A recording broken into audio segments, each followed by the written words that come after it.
이 아이, 내 딸이야. 그의 목소리가 바닥을 스치듯 낮게 깔렸고 나는 그 말을 듣는 순간 숨이 목구멍에 걸려버렸다. 거실 한가운데 서 있던 하연이 나와 그를 번갈아 보았다. 그 아이의 눈빛은 놀람보다 두려움이 먼저였다. 내 시간이 멈춘 것 같았다. 나는 그를 똑바로 보지 못하고 대신 손끝으로 테이블 가장자리를 더듬었다. 그때 그는 다시 얘기했다. 은주야, 내가 정말 모를 줄 알았어? 그 말 한 줄에 내 모든 것이 무너졌다. 그날 나는 알았다. 20년 동안 숨겨온 진실이 오늘 나를 찾아왔다는 걸. 이야기 시작합니다. 도윤의 집 문 앞에 섰던 건 그날 오후 바람이 이상하게 따뜻하던 시간이었다. 하연이 일하는 회사 대표가 나의 옛사람이라는 사실을 알게 된 지 이틀째였다. 머리로는 아닐 거야 되뇌었지만 마음은 이미 답을 알고 있었다. 내가 다시는 만나지 않으리라 다짐했던 이름, 그 이름이 딸의 입에서 흘러나왔을 때 세상 모든 소음이 멈추는 것 같았다. 그래서 그날 나는 결국 이곳까지 왔다. 확인만 하자, 단 한 번만 보자. 그렇게 나 자신을 설득하며 문 앞에 섰지만 초인종을 누르기도 전에 문이 먼저 열렸다. 그리고 그는 거기 있었다. 은주야, 오랜만이네.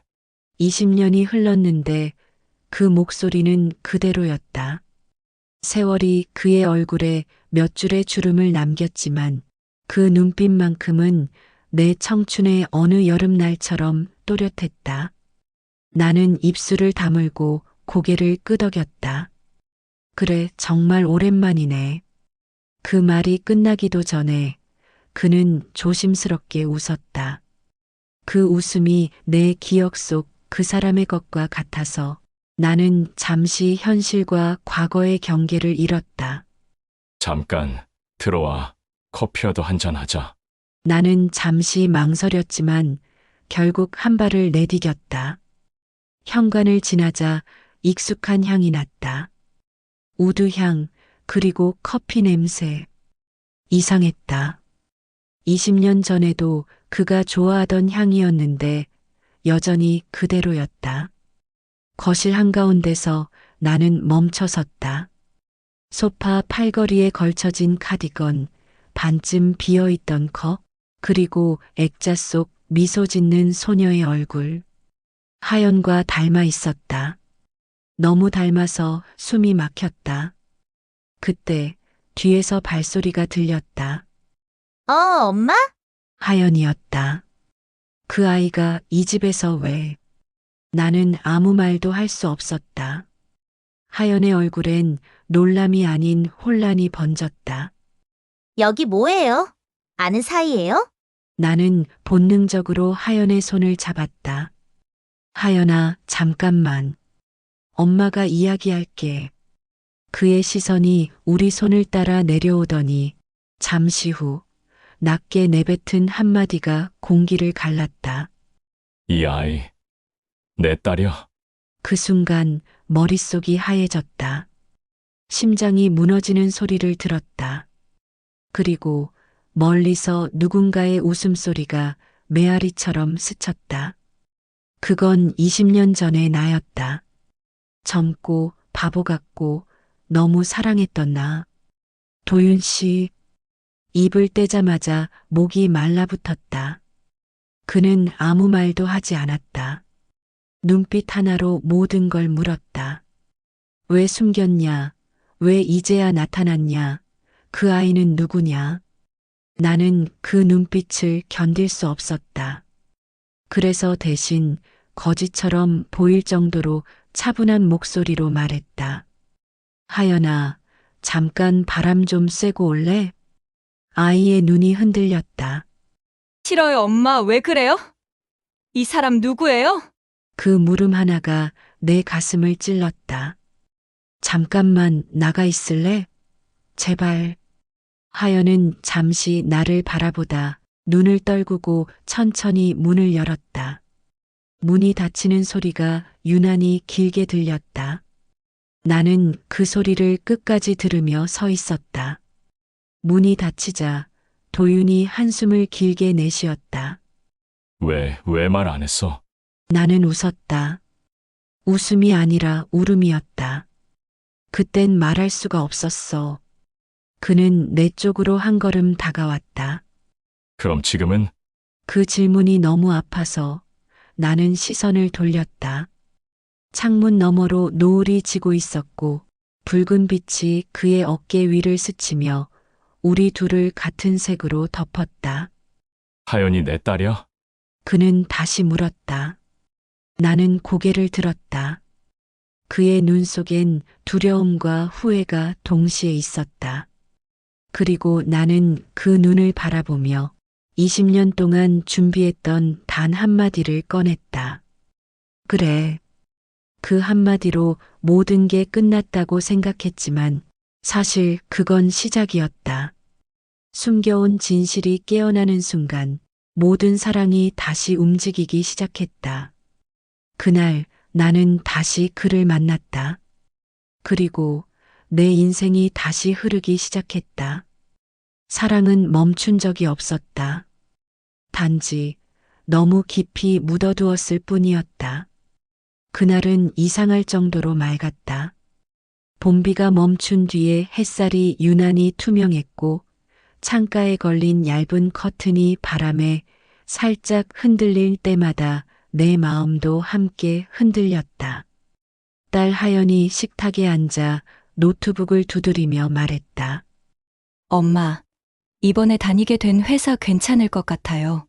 대표님도 되게 젊고 목소리도 좋아요. 그 말에 나는 별 생각 없이 커피를 한 모금 마셨다. 그때 하연이 덧붙였다. 이름이 박도윤이래요. 커피가 목구멍을 막았다. 기침이 터져 나왔고 하연이 놀라서 물을 건넸다. 엄마 괜찮아요? 나는 억지로 웃으며 말했다. 응, 갑자기 좀 내려갔네. 하지만 그 이름이 내 귀에서 떨어지지 않았다. 박도윤. 20살 여름 내 세상을 통째로 흔들어 놓았던 이름. 그 이름이 이제 내 딸의 입에서 흘러나왔다. 그날 밤 잠이 오지 않았다. 침대에 누워 눈을 감아도 그때의 얼굴이 떠올랐다. 한낮의 햇살 속에서 웃던 그의 눈, 내 이름을 부르던 낮은 목소리, 그리고 마지막으로 보던 날 아무 말 없이 돌아서던 뒷모습까지. 20해가 지났는데 그 모든 장면이 여전히 생생했다. 설마 같은 사람이겠어. 수백 번 되뇌었지만 마음속 깊은 곳에서 작은 목소리가 속삭였다. 그래, 그 사람이야. 심장이 점점 빨라졌다. 나는 휴대전화를 들고 하연의 회사 이름을 검색했다. 검색 결과의 첫 화면에 그의 사진이 있었다. 짧게 정리된 헤어, 단정한 미소, 여전한 눈빛. 내가 한때 세상의 전부로 사랑했던 그 남자였다. 손끝이 떨렸다. 화면 속 그를 바라보며 내 속에서 오래된 감정이 천천히 깨어났다. 그건 단순한 그리움이 아니었다. 지워버렸다고 믿었던 미련, 후회, 그리고 아직 끝나지 않은 질문들. 그때 왜 그렇게 사라졌어? 입속에서 새어나온 혼잣말이 내 귀에 되돌아왔다. 그 목소리가 너무 낯설고 너무 가까워서 나는 휴대전화를 내려놓았다.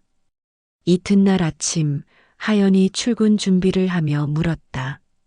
엄마, 나 오늘 저녁에 회식 있는데 괜찮죠? 나는 무심한 척 말했다. 그래, 다녀와. 조심하고. 그 아이가 집을 나서는 걸 지켜보며 나는 속으로 결심했다. 오늘 그 이름의 진짜 얼굴을 다시 봐야겠다고. 그의 회사 건물 앞에 섰을 때 심장이 내 의지와 상관없이 두근거렸다. 유리문에 비친 내 얼굴은 낯설 만큼 긴장해 있었고 나는 그 모습이 마치 오래전 이별하던 날의 나 같아서 스스로를 바라보다가 잠시 숨을 멈췄다. 이게 미련일까? 아니면 후회일까? 스스로에게 묻고 싶었지만 그 어떤 대답도 나오지 않았다. 로비 한쪽 하연이 동료들과 웃으며 지나가고 있었다. 그 아이의 웃음이 유리벽에 반사되어 내 쪽으로 튀었고 그 순간 나는 멈춰섰다. 그녀가 향하는 엘리베이터 앞 검은 정장 차림의 한 남자가 하연에게 무언가 건네며 웃고 있었다. 그 미소, 그 눈빛, 박도윤이었다. 내 다리는 제멋대로 움직였다. 문이 닫히기 전에 그 안으로 들어가려 했지만 보안 직원이 내 앞을 막았다. 직원분이세요? 나는 얼떨결에 고개를 저었다. 아, 아니에요. 그냥 지인이라. 그 말 끝에 목이 말랐다. 엘리베이터 문이 닫히는 순간 나는 그 안의 그를 다시 보았다. 그는 여전히 웃고 있었다. 20년 전 나를 떠나던 그날의 뒷모습 대신 이제는 세련되고 여유 있는 남자의 얼굴이었다. 그날 밤 집에 돌아온 하연은 유난히 들뜬 목소리였다. 엄마, 대표님이 오늘 밥 사주셨어요. 완전 멋지시죠? 근데 신기하게 좀 낯이 익어요. 그 말에 나는 잠시 얼어붙었다. 낯이 익다니? 글쎄요. 왠지 어디서 본 것 같은 느낌? 근데 대표님이 저 보면서도 계속 웃더라고요. 제가 누구 닮았대요. 근데 누구였는지는 안 말씀하시고. 그 순간 머릿속이 하얘졌다. 그가 하연을 알아봤다. 그의 눈에는 이미 모든 답이 있었던 걸까? 나는 아무렇지 않은 척 웃었다. 그럴 수도 있지. 세상 좁잖아. 하지만 그 말 뒤에 내 목소리가 떨렸다.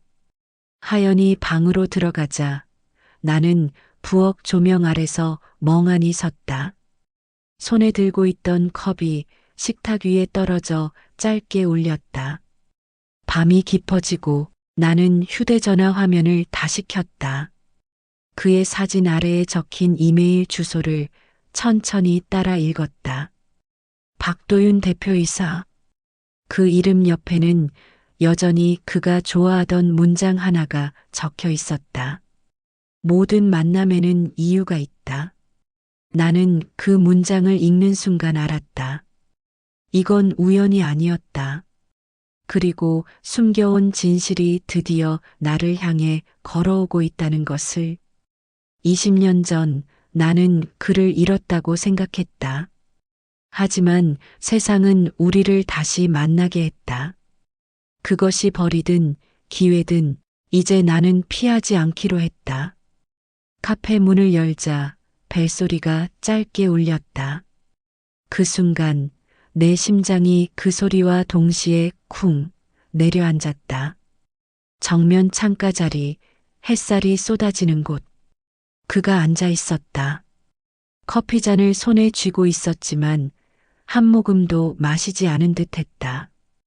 유리창을 통해 들어오는 빛이 그의 머리카락 위로 떨어지며 세월의 흔적 대신 젊은 날의 그림자를 되살려 놓았다. 그는 나를 보자마자 천천히 일어섰다.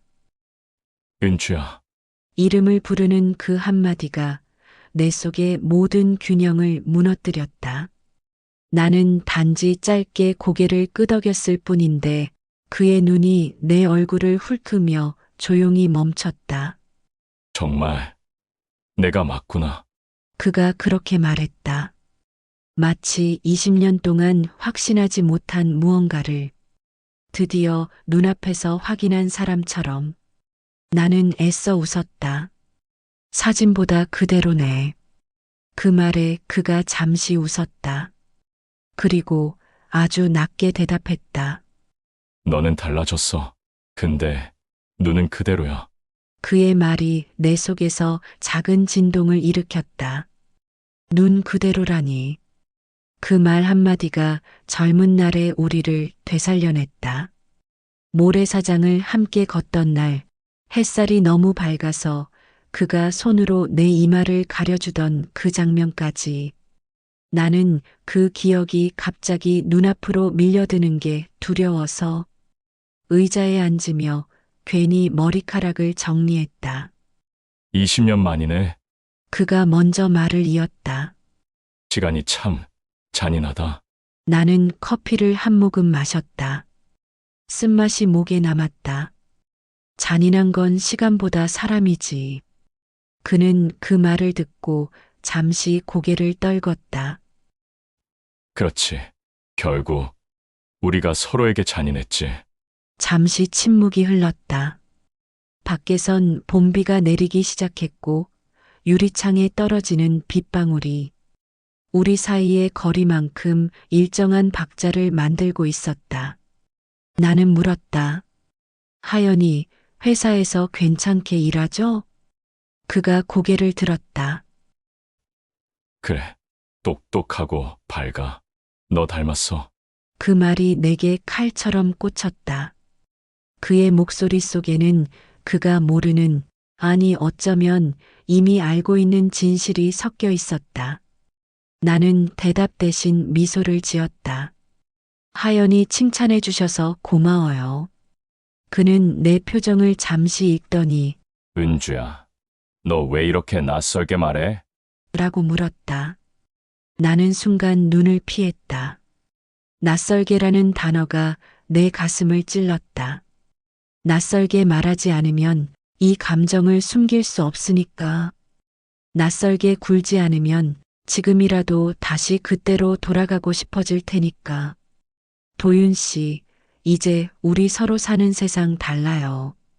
그냥 하연이 일 때문에 잠깐 얼굴 본 거예요. 그는 고개를 저었다. 난 그렇게 생각 안 해. 뭐가요? 우리 이렇게 다시 만난 거 그냥은 아닐 거야. 그 말에 나는 웃었다. 20년 만에 재회한 첫사랑 드라마처럼 들리네요. 그는 웃지 않았다. 그럼 내 딸이 내 회사에서 일하는 것도 우연이야. 그 순간 내 안의 모든 근육이 긴장했다. 그가 이미 알고 있다는 확신이 밀려왔다. 나는 커피잔을 내려놓으며 조용히 말했다. 그만해요, 도윤 씨. 왜? 아직도 나한테 화났어? 화요? 아니요. 이제 그런 감정 남을 만큼 젊지 않아요. 그럼 뭐가 남았는데? 그의 질문에 나는 대답하지 못했다. 무엇이 남았는지 나 자신도 모르겠으니까. 시간이 조금 흘렀다.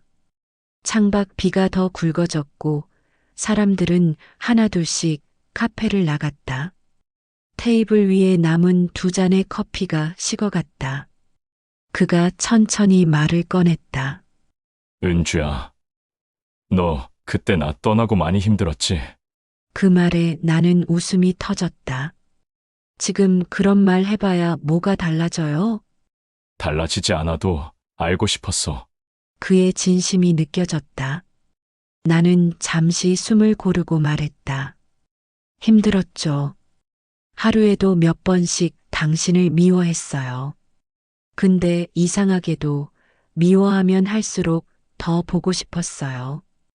그는 아무 말도 하지 않았다.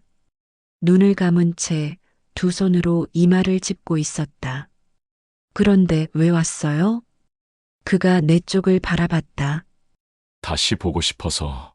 그게 이유야. 그 단순한 대답이 오히려 잔인했다.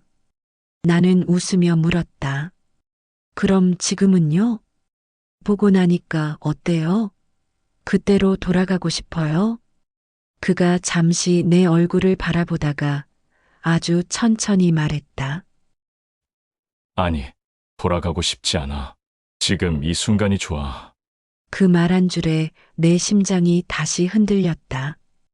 20년의 세월이 모래처럼 쏟아져 내렸고 그 속에서 나는 아직도 그를 향해 서 있었다. 그러나 입술 끝에 걸린 한마디가 내 안에서 울렸다. 이러면 안 돼. 그때 그의 휴대전화가 울렸다. 잠시 화면을 본 그의 표정이 굳었다. 누구예요? 그는 짧게 대답했다. 전 아내. 그 말이 공기 중에 떨어지며 오래 울렸다. 나는 아무 말도 하지 않았다. 그는 잠시 망설이다 전화를 받지 않았다. 그리고 조용히 내게 말했다. 은주야, 다음에 우리 천천히 이야기하자. 해야 할 말이 많아. 그의 눈빛이 내 눈을 붙잡았다. 그 눈 안에는 여전히 나를 향한 무언가가 남아 있었다. 그날 나는 다시 알았다. 사람은 세월로 있는 게 아니라 세월 속에서 더 선명해진다는 걸. 그의 눈빛이 내 뒤를 끝까지 따라왔다. 카페 문을 닫으며 나는 조용히 중얼거렸다. 이 사람 다시 내 삶을 흔들겠구나. 그날 오후 하연은 야근이 생겼다고 했다. 나는 괜히 물컵을 씻으며 반복적으로 묻지도 않은 대화를 이어갔다. 그래, 일이 많구나. 점심은 챙겨 먹었니? 응, 대표님이 사주셨어요. 그 말에 내 손이 멈췄다. 그래, 그랬구나. 내 목소리는 아무렇지 않은 척 들렸지만 물컵 속 물결이 미세하게 떨리고 있었다. 하연이 나가자마자 나는 주방에 서서 한참 동안 움직이지 못했다. 도윤의 번호가 아직도 내 휴대전화 속에 저장돼 있었다. 지워야 한다고 생각했지만 손가락은 삭제 대신 통화로 움직였다. 벨소리가 3번 울리자 그의 목소리가 들려왔다. 은주야, 그가 내 이름을 부르는 소리만으로도 20해 전의 기억이 고스란히 되살아났다. 하연이랑 회사에서 자주 보죠? 내가 조심스레 묻자 그는 짧게 숨을 고르더니 말했다. 그래 요즘 일이 많아서 같이 늦게까지 남아있어. 근데 그 애, 나 볼 때마다 왜 그렇게 낯이 익은지 모르겠어. 그 말이 내 심장을 서서히 조여왔다. 그는 이미 눈치채고 있었다. 아니, 어쩌면 그때부터 알고 있었는지도 모른다. 은주야, 오늘 잠깐 볼 수 있을까? 그의 제안은 예상보다 자연스러웠다. 하지만 내 마음은 복잡하게 흔들렸다. 그를 다시 보는 건 위험했다. 그러나 안 된다고 말할 용기가 더 없었다. 그래요. 잠깐이면 돼요. 내 입이 먼저 대답했다. 그의 집은 도심 외곽의 오래된 주택이었다. 낮은 담벼락 위에 담쟁이가 타고 올라 있었고 현관 앞에는 낡은 스탠드 조명이 은은한 빛을 내고 있었다. 문이 열리자 그가 서 있었다. 정장 대신 편한 니트 차림, 그리고 평소보다 부드러운 눈빛. 생각보다 금방 왔네. 가까웠어요. 들어와 따뜻한 차 줄게. 현관을 지나며 나는 주변을 둘러봤다. 벽에 걸린 그림, 책장 위에 정리된 CD, 그리고 한쪽 구석에 놓인 피아노. 아직도 피아노 치세요? 그가 웃었다. 응, 가끔. 그때 내가 치던 곡 아직 기억나. 그 말에 나는 잠시 숨을 멈췄다. 기억나. 그 단어 하나가 나를 다시 그 시절로 돌려놓았다. 거실에 앉으니 따뜻한 향이 퍼졌다. 차 향기였을까? 아니면 그의 향이었을까? 그는 조용히 내 앞에 잔을 내려놓았다. 요즘 잘 지냈어? 그 질문이 너무 평범해서 오히려 잔인했다. 그럭저럭요. 하연이 대학 들어가고 나서 그냥 그렇게 살아요. 너답다. 그가 그렇게 말하며 웃었고 나는 그 미소를 보는 게 아직도 아팠다. 그때 왜 아무 말 없이 갔어요? 내가 먼저 물었다. 그는 한참 동안 대답하지 않았다. 그땐 내가 나보다 훨씬 더 괜찮은 삶을 살 거라 믿었어. 그 말이 이상하게 들렸다. 그건 당신의 생각이죠. 나는 그렇게 믿지 않았어요. 그는 내 눈을 바라보다 조용히 말했다. 그땐 어렸잖아. 세상이 우리를 허락하지 않았어. 나는 웃었다. 세상이 우리를 막은 게 아니라 우리가 세상에 져버린 거죠. 그때였다. 그가 자리에서 일어나 서랍을 열었다. 무언가를 꺼내어 내 앞에 놓았다. 그건 오래된 사진 한 장이었다. 색이 바랜 필름 속에서 나는 젊은 시절의 나 자신을 보았다. 그리고 내 옆에 선 그가 있었다. 그의 손은 내 어깨 위에 놓여 있었고 둘 다 환하게 웃고 있었다. 사진 속 내 손에는 작은 목걸이가 걸려 있었다. 나는 무심코 내 목을 만졌다. 그 목걸이 아직 내 서랍 속에 있었다. 이 사진 어떻게 가지고 있었어요? 그날 내가 떠난 뒤 나는 이걸 버리지 못했어. 그냥 언젠가 다시 볼 것 같아서. 그의 시선이 내 얼굴을 붙잡았다. 나는 더 이상 눈을 피하지 않았다. 도윤 씨, 응, 이제라도 솔직히 말해줘요. 하연이 당신 혹시 내 말이 끝나기도 전에 그의 눈빛이 미묘하게 흔들렸다. 마치 이미 알고 있다는 듯이 그는 갑자기 자리에서 일어나 책장 위에 액자를 집어들었다. 그리고 그 액자를 내 앞에 내밀었다. 이 사진 누가 찍었을 것 같아? 나는 그 안을 들여다보았다. 사진 속엔 한 여자가 아이를 안고 있었다. 그 아이의 얼굴이 하연이었다. 숨이 막혔다. 이건 어떻게... 그는 나를 똑바로 바라보며 말했다. 은주야, 이 아이 내게 너무 익숙해. 그때 내가 떠나던 날 이후로 계속 무언가 빠져나간 느낌이었는데 이제 알겠어. 그게 바로 이 아이야. 순간 방 안의 공기가 무너져 내렸다. 손끝이 차가워지고 머리가 멍해졌다. 그의 목소리가 멀리서 들렸다. 은주야, 맞지? 이 아이, 네 딸이잖아. 그리고 내 딸이기도 하잖아. 나는 고개를 숙였다. 무너지는 소리가 귓가에서 울렸다. 20년 동안 감춰온 진실이 이제는 내 입 밖으로 흘러나오려 했다. 도윤 씨, 목소리가 떨렸다. 그만해요. 지금은 그 얘기하면 안 돼요. 그는 내 손목을 붙잡았다. 그럼 언제 할 건데? 언제까지 숨길 건데? 그날 나는 알았다. 사랑은 오래 숨길수록 더 짙어지고 진실은 오래 묻을수록 더 잔인해진다는 걸. 나는 그의 집을 나서며 비 오는 밤거리를 걸었다. 하늘은 무겁게 내려앉아 있었고 가로등 불빛이 젖은 도로 위에 비쳤다. 비에 섞인 눈물이 구분되지 않았다. 그가 내 뒤를 부르는 소리가 들렸지만 나는 멈추지 않았다. 이미 알고 있었다. 이 관계는 다시 시작된 게 아니라 처음부터 끝나지 않았던 거라는 걸. 밤이었다. 비가 내리고 있었다.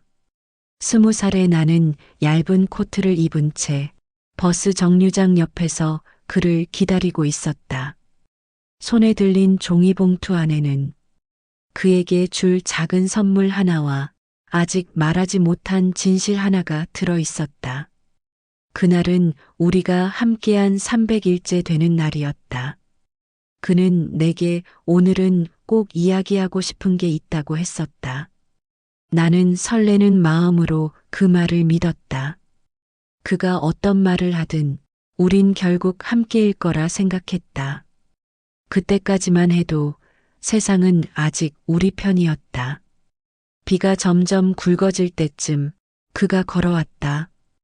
우산 없이 축축하게 젖은 어깨로. 그 모습이 어쩐지 불길하게 느껴졌다. 그가 가까이 다가오며 웃었다.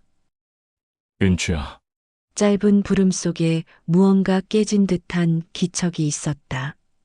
왜 우산 안 써요? 내가 웃으며 묻자 그는 잠시 숨을 고르고 말했다. 우리 그만하자. 시간이 멈췄다. 빗소리만 들렸다. 나는 웃으며 되물었다. 무슨 소리예요? 우리 이제 만나면 안 될 것 같아. 장난하지 말아요. 장난 아니야. 그의 얼굴에는 미안함이 아니라 결심이 서 있었다. 아버지가 알게 됐어. 그 한마디로 모든 게 설명되었다. 그의 집안, 나를 절대 받아들이지 않던 그들의 눈빛, 그 모든 장면이 내 머릿속에 한꺼번에 쏟아졌다. 그래서요? 그냥 이대로 끝내자고요? 나도 어쩔 수 없어. 도윤 씨, 어쩔 수 없는 게 아니라 그냥 선택하는 거잖아요. 은주야, 나도 힘들어. 아니요. 힘든 건 나예요. 이렇게 버려지는 게 힘든 거예요. 그는 말없이 내 손을 잡았다. 손끝이 차가웠다. 미안해. 그 말은 사과가 아니라 선언이었다. 나는 그 손을 뿌리쳤다. 그 말 다시는 하지 마요. 그는 우산도 없이 빗속으로 걸어갔다. 나는 그 뒷모습을 붙잡을 수 없었다. 그가 멀어질수록 비가 세게 내렸다. 그날 밤 내 몸 안에서 미묘한 이상을 느꼈다. 아침이 되어 병원에 갔다. 의사는 조심스럽게 말했다. 임신입니다. 그 한마디에 세상이 멈췄다. 나는 손으로 배를 감싸며 눈을 감았다. 그 사람한테는 말하지 마세요. 간호사가 물었다. 아버지에게는 알릴 거죠? 나는 고개를 저었다. 아니요. 아무한테도 말하지 않을 거예요.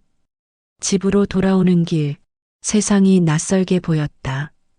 사람들의 웃음소리가 너무 멀리 들렸고 바람이 내 얼굴을 스쳤지만 아무런 감각이 없었다. 단지 뱃속의 생명만이 내 안에서 작게 움직이고 있었다. 나는 도윤에게 전화를 걸지 않았다. 단 한 번도. 그를 원망하면서도 그가 그 사실을 알게 될까봐 두려웠다. 그가 함께하자고 말할지도 모른다는 두려움. 그때의 나는 그의 사랑보다 세상의 시선이 더 무서웠다. 시간이 흘렀다. 배가 불러오고 세상은 나를 모른 척했다. 친구들은 하나둘 멀어졌고 나는 이름 모를 도시의 조그만 월세방에서 아이를 낳았다. 하얀 천 위에 누워있는 그 아이를 처음 본 순간 나는 울지도 못했다. 이 아이 이름은 뭐로 할까요? 간호사가 물었을 때 나는 대답 대신 그의 이름을 떠올렸다. 박도윤. 입술 끝까지 올랐다가 결국 내렸다. 이하연 하늘처럼 밝은 아이여. 밤마다 아이를 안고 자며 나는 매일같이 그를 원망했다. 그가 나를 버렸다고, 그가 약속을 지키지 않았다고. 하지만 어느 날 하연이 잠든 얼굴을 보며 깨달았다. 그를 미워하는 마음 속에 아직도 그를 사랑하고 있다는 걸. 사랑과 미움은 같은 뿌리에서 자란다는 걸. 나는 그를 탓했지만 사실 나 자신을 더 미워했다. 왜 한마디 말도 못했는지, 왜 그렇게 쉽게 등을 돌렸는지. 그날의 비는 지금도 내 기억 속에서 멈추지 않는다.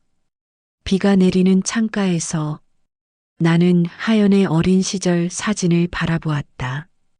그 아이의 미소 속에서 도윤의 눈빛이 보였다. 그제야 알았다.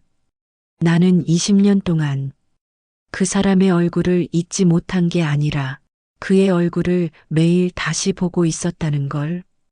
밤이 깊었다. 창밖엔 비가 내리고 있었다. 빗방울이 유리창을 두드릴 때마다 내 안에서 감춰둔 말들이 하나씩 고개를 들었다. 도윤에게 전화가 왔다. 나는 한참을 망설이다가 전화를 받았다. 은주야, 나 지금 너희 집 앞이야. 그 한마디에 심장이 멎어버렸다. 나는 거울 앞에 섰다. 얼굴에 생긴 주름, 피곤에 젖은 눈, 20년 전 글을 보낼 때의 나와는 다른 얼굴이었다. 하지만 그가 내게 한 약속만큼은 아직 남아 있었다. 언제든 다시 만나게 되면 진심만으로 이야기하자. 나는 천천히 외투를 걸치고 현관문을 열었다. 비 냄새가 짙었다. 가로등 불빛 아래 그가 젖은 머리로 서 있었다. 우산을 들고 있었지만 절반쯤은 이미 비에 젖어 있었다. 그의 눈빛은 깊고 조용했다. 이 시간에 왜 왔어요? 그냥 너 얼굴 보고 싶었어. 나는 웃음이 새어나왔다. 이젠 그런 말 아무렇지 않게 하네요. 이젠 솔직해지자고 했잖아. 그가 내 눈을 바라보며 말했다. 은주야, 나 이제는 그때처럼 도망치지 않을게. 이제는 뭐든 감당할 자신 있어. 그 말이 나를 무너뜨렸다. 감당이라니 그 단어가 이렇게 잔인하게 들릴 줄 몰랐다. 감당할 수 있다고요? 내가 낮게 물었다. 그래, 그럼 내가 지금 무슨 말을 하더라도? 그가 고개를 끄덕였다. 그래도 나는 한 걸음 다가갔다. 그의 눈빛이 흔들렸다. 그 아이 하연이. 내 목소리가 떨렸다. 그는 조용히 나를 바라봤다. 그래. 하연이. 왜? 그 아이 내 딸이야. 시간이 멈췄다. 비소리조차 사라졌다. 그의 눈이 크게 흔들렸고 숨소리가 들리지 않았다. 뭐라고? 나는 고개를 들었다. 하연, 내 딸이라고. 그날 내가 떠난 뒤에 그 아이가 내 안에 있었어. 그의 입술이 떨렸다. 은주야, 그게 무슨 소리야? 그럼 20년 동안 응. 20년 동안 나는 혼자였어. 그 아이를 안고 울면서 당신을 원망하면서도 당신을 사랑했어. 그의 얼굴이 일그러졌다. 눈가에 비와 눈물이 섞여 흘렀다. 왜 말 안 했어? 그때 한마디만 했어도 나. 당신은 그때 나보다 가족이 더 중요했잖아요. 세상이 우리를 막은 게 아니라 당신이 나를 버린 거예요. 그는 무릎을 꿇었다. 손으로 얼굴을 감싸며 말했다. 나 닮았어? 응. 웃을 때 눈 모양이 똑같아요. 처음엔 그게 너무 싫었어요. 근데 시간이 지나니까 그게 위로가 되더라. 그는 울었다. 소리 없는 울음이었다. 나는 그 울음을 보며 내 안의 모든 분노가 조금씩 녹아내리는 걸 느꼈다. 그가 손을 내밀었다. 한 번만 얼굴 보게 해줘. 나는 머뭇거렸다. 그 애는 아직 몰라요. 당신이 누군지도 모르고 왜 내가 그랬는지도 몰라요. 그럼 천천히 알게 해주면 되잖아. 아니요. 내 목소리가 떨렸지만 단호했다. 그 아이 인생은 내가 책임질 거예요. 그럼 나는 당신은 이미 다른 세상 사람이에요. 그는 나를 바라보며 중얼거렸다. 20년을 기다렸는데 이렇게 끝내자는 거야? 나는 고개를 돌렸다. 끝난 적이 없어요. 그래서 더 위험한 거예요. 비가 점점 세게 내렸다. 그가 다가와 내 손을 잡았다. 은주야, 나 이제 도망 안 갈게. 이번엔 끝까지 있을게. 그 말이 내 가슴을 파고들었다.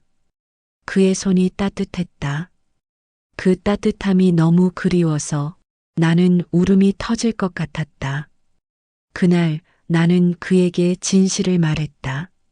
사랑보다 무겁고 후회보다 뜨거운 진실.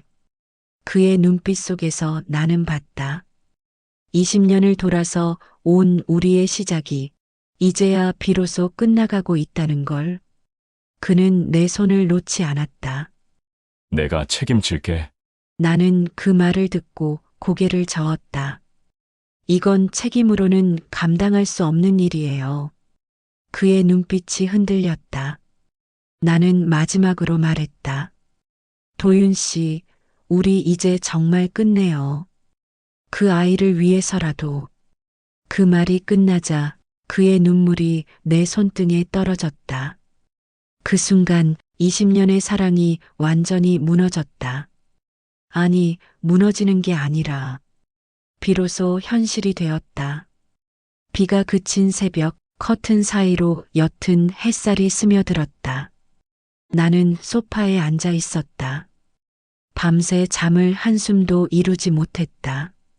탁자 위에는 식지 않은 커피와 그가 놓고 간 손수건이 그대로 있었다. 그 손수건의 모서리에 묻은 빗자국이 내 눈에 들어올 때마다 가슴이 먹먹했다. 그 아이 내 딸이야. 내가 한 그 한마디가 모든 걸 바꿔버렸다. 하연이 방문을 열고 나왔다. 엄마, 밤새 앉았어요? 나는 억지로 미소를 지었다. 그냥 잠이 안 와서. 하연이 내 앞에 앉았다. 회사에서 대표님이 그러더라고요. 오늘 잠깐 자리에 없을 거라고. 어제 늦게까지 일하시더니 피곤하신가 봐요. 나는 대답을 하지 않았다. 그가 나에게 말했던 마지막 문장이 떠올랐다. 이제 도망 안 갈게. 그 말이 이미 떠난 사람의 약속처럼 느껴졌다. 하연이 출근하고 문이 닫히자 집안이 너무 조용했다. 이상할 만큼 아무 소리도 들리지 않았다. 나는 창문을 열었다. 바람이 차가웠다. 그 바람에 커튼이 흔들릴 때마다 마치 내 안의 균형도 함께 흔들렸다. 휴대전화가 울렸다. 발신자 이름 박도윤. 손이 떨렸다. 받을까 말까 망설이던 순간 전화는 끊겼다. 그리고 곧 문자 한 줄이 왔다. 은주야. 하연이 알게 됐어. 그 문장을 읽는 순간 손에서 휴대전화가 미끄러져 바닥에 떨어졌다. 몸이 식어갔다. 피가 발끝까지 내려앉는 기분이었다. 몇 시간 뒤 문이 거칠게 열렸다. 하연이 들어왔다. 얼굴이 새하얗다. 엄마, 이게 뭐예요? 그 아이의 손엔 내가 숨겨두었던 낡은 사진 한 장이 들려 있었다. 젊은 시절의 나와 그의 웃는 얼굴. 그리고 뒤편 199X년 여름 우리 셋이라는 글씨. 하연의 목소리가 떨렸다. 우리 셋이라니. 이게 무슨 뜻이에요, 엄마? 나는 아무 말도 하지 못했다. 하연이 소리쳤다. 왜 아무 말도 안 해요? 도대체 왜 나한테 거짓말했어요? 하연아. 그 사람, 대표님 그분이 내 아빠예요? 나는 고개를 들었다. 그 아이의 눈빛이 칼처럼 날카로웠다. 그 안에는 분노보다 더 깊은 상처가 있었다. 엄마, 나 장난인 줄 알았어요. 근데 그분이 오늘 나한테 그러셨어요. 하연아, 내 웃음이 참 낯설지 않다고. 그 말을 하는 하연의 목소리가 부서졌다. 왜 나한테 숨겼어요? 나는 울지도 못했다. 하연아, 미안해. 그땐 말할 수가 없었어. 왜요? 그냥 솔직히 말하면 됐잖아요. 그랬다면 널 지킬 수 없었을 거야. 지킨 게 아니라 버린 거잖아요. 그 말에 나는 완전히 무너졌다.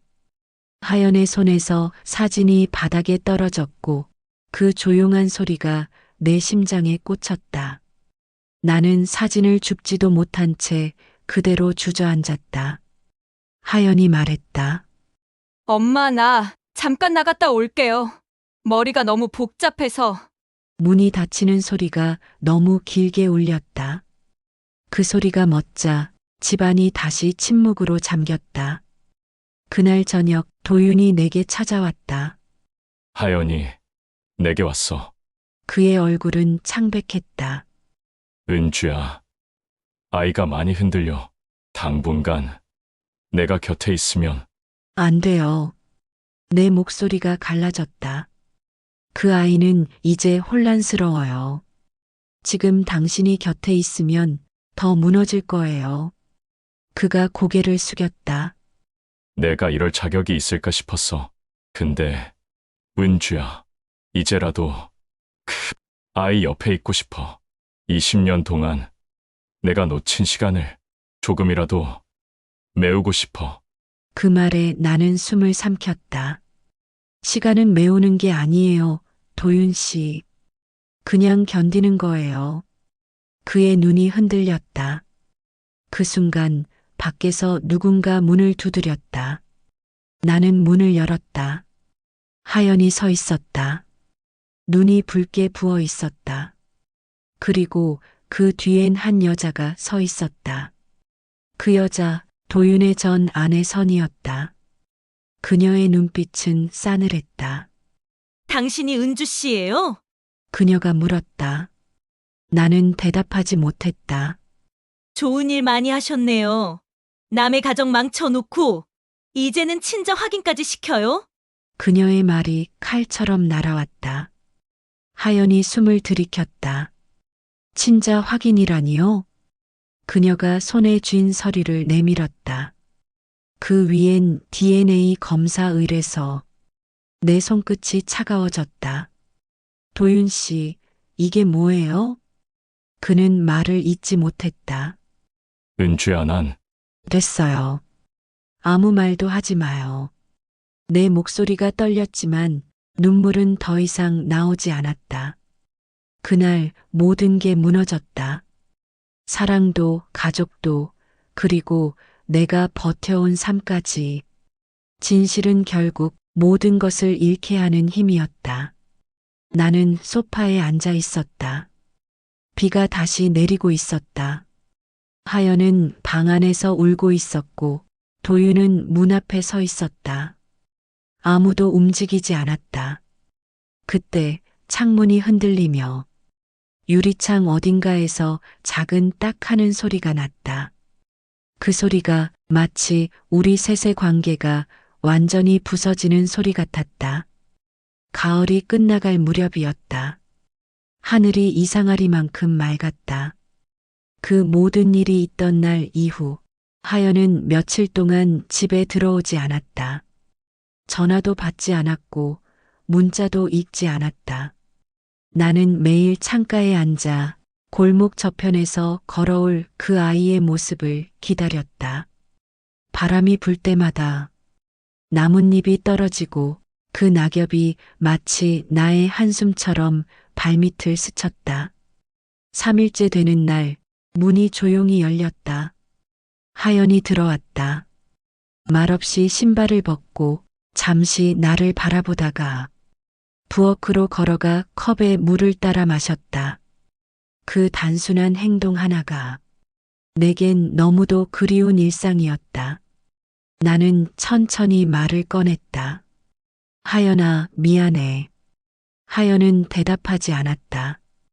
대신 물컵을 내려놓고 말했다. 이제 알겠어요, 엄마. 사랑이 늘 옳은 건 아니죠? 그 말이 내 가슴을 저며왔다. 그래, 맞아. 사랑은 옳을 수도 틀릴 수도 없어. 그저 남는 거야. 하연이 고개를 끄덕였다. 대표님, 아니 아빠는요? 아빠는. 나는 잠시 멈췄다. 당분간 만나지 않기로 했어. 그 아이의 눈에 복잡한 감정이 번졌다. 슬픔과 안도, 그리고 어딘가 모를 어른스러움. 그날 밤 하연은 내 무릎에 머리를 기댄 채 잠들었다. 나는 아이의 머리카락을 쓰다듬으며 20년 전 처음 하연을 안았던 그날의 체온을 떠올렸다. 세상에 그 어떤 이름으로도 표현할 수 없는 감정. 그건 죄였고 동시에 사랑이었다. 나는 속삭이듯 말했다. 하연아, 엄마가 널 세상에 데려왔던 이유는 그 사람 때문이 아니라 너였단다. 그 말이 내 입에서 흘러나올 때 오래된 후회가 조금은 사라지는 기분이었다. 며칠 뒤 도윤에게서 편지가 도착했다. 손글씨였다. 은주야, 우리가 다시 만난 건 벌이 아니라 선물이었을지도 몰라. 이제 알겠어.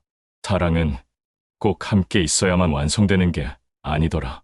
나는 이제 멀리서 너와 하연이를 지켜볼게. 그게 내가 할 수 있는 마지막 사랑이니까. 나는 그 편지를 접어 서랍 속에 넣었다. 그 위엔 오래된 사진 한 장이 있었다. 사진 속 젊은 우리가 웃고 있었다. 이젠 그 웃음을 탓하지 않았다. 그때의 우리는 세상에서 가장 솔직한 두 사람이었으니까. 며칠 후 하연은 도윤을 만나러 갔다.